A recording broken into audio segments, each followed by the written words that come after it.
En este video vamos a ver los derechos que estamos en relación con la personalidad.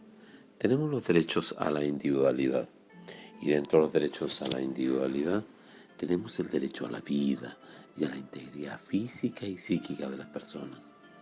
En este esquema hemos tratado de incorporar un orden a esta clasificación de la doctrina clásica, ¿ya?, que clasifica en tres grandes grupos.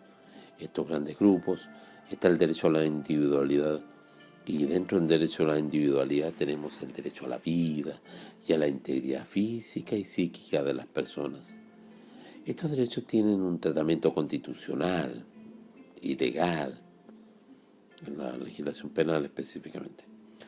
Ya hemos tenido ocasión de ver en otros videos matices de estos derechos, ¿ya? Pero de todas maneras conviene hacer una reflexión en torno al tema. En el área constitucional, por ejemplo, la Constitución política los trata en el artículo 19, número 1. La Constitución asegura a todas las personas, abre comillas, el derecho a la vida y a la integridad física y psíquica de las personas. Reza aquí la Constitución que tengo frente a mí. La ley protege la vida del que está por nacer. La pena de muerte podrá establecerse por delito contemplado en ley aprobada con quórum calificado. Se prohíbe la aplicación de todo apremio ilegítimo.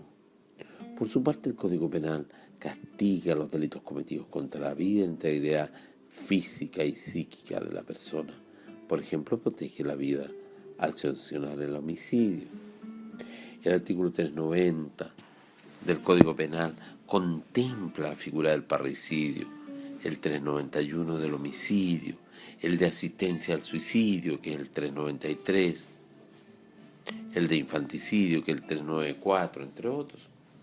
Ahora, el artículo 390 del Código Penal, por ejemplo, dice: el que, conociendo las relaciones que los ligan, mate a su padre, madre o hijo, o cualquier otro de sus ascendientes o descendientes legítimos, o a su cónyuge o conviviente, será castigado como parricida con la pena de presidio mayor, en su grado máximo presidio perpetuo calificado.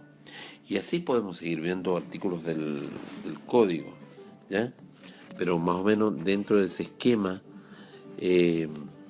podemos ahondar mucho más, ¿ya? Quien amablemente ve nuestros videos nos dice: ¿por qué tan cortito el video? Quisiéramos hacerlo gigante, pero no queremos robarle la atención a nadie. Y en estos tiempos que hay tan poca, como agilidad para permanecer harto rato frente a un televisor, pareciera que se justifica. Sin embargo, tenemos que ser al menos pedagógicos, en el sentido de ser rápido para poder agregar algunas ideas y luego ir contemplando la iniciativa personal y revisar estos temas, pero por lo menos dejar planteado un esquema de referencia. Ahora, el otro aspecto, que también no menos importante, es el derecho a la libertad personal y a la seguridad individual. Estos derechos están garantizados en el número 19, número 7 de la Constitución Política. Consagra fundamentalmente la libertad de circulación o desplazamiento dentro del territorio nacional. De ahí que los atentados a la libertad personal sean en cierto modo una consecuencia del desconocimiento de otra libertad, que es la de desplazamiento. El artículo 19, número 7, establece en la Constitución y asegura a todas las personas el derecho a la libertad personal y a la seguridad individual. En consecuencia, hay que tener claro que toda persona tiene derecho a residir y permanecer en cualquier lugar de la República. Nadie puede ser privado de su libertad personal ni estar restringida, sino en los casos en que la forma que están determinados en la Constitución y las leyes, en la forma que lo establece.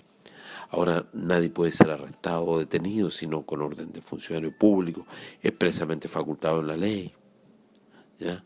Nadie puede ser arrestado, detenido, sujeto a prisión preventiva o permanecer detenido o preso, sino en su casa o en lugares públicos destinados a este objeto. Esto nos recuerda las detenciones irregulares en un gobierno de facto, o en recintos como casas de detención que desgraciadamente ocurrieron en otras épocas de nuestro país. Luego también la libertad del imputado procederá a menos que la detención o la prisión preventiva sea considerada por el juez como necesaria para las investigaciones o para la seguridad del ofendido o la sociedad. La ley establecerá los requisitos y modalidades para obtenerla. Luego tenemos también que en las causas criminales no se podrá obligar al imputado o acusado a declarar bajo juramento sobre hecho propio. También no podrá imponerse la pena de confiscación de bienes sin perjuicio del comiso en los casos establecidos por las leyes, pero dicha pena será procedente respecto de las asociaciones ilícitas.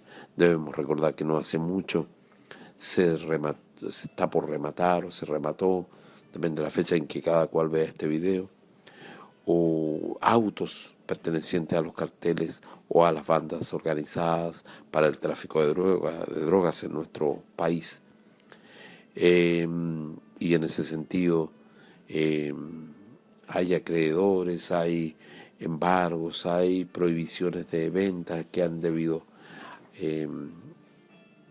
pasar una serie de pasos para alzarse las medidas cautelares y poder hacer la venta de estos vehículos y entregar ese dinero a fondos de instituciones relacionadas con el manejo de las drogas en nuestro país.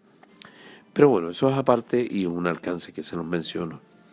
No podrá aplicarse como sanción la pérdida de los derechos previsionales.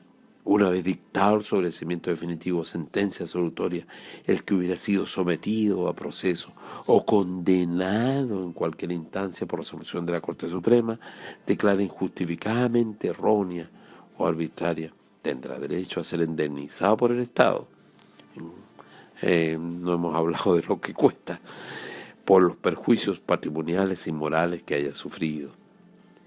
La indemnización será determinada judicialmente en procedimiento breve y sumario, y en la prueba se apreciará en conciencia.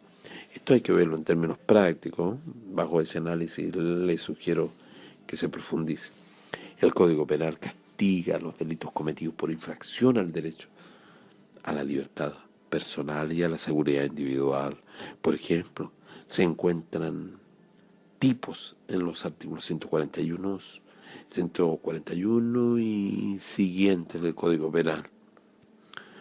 Me parece el 144 también lo menciona, donde tipifica la violación de domicilio, señalando el que entrar en morada ajena contra la voluntad de su morador será castigado con reclusión menor en su puntito. Por otra parte, en los artículos 148 y 161 del mismo código se tipifican normalmente los mismos delitos, pero cometidos por funcionarios públicos, ¿ya? Y finalmente, el artículo 161 que dice que cuando para llevar a efecto alguno de los delitos denunciados se hubiera falsificado supuesto la firma de un funcionario público, ¿ya?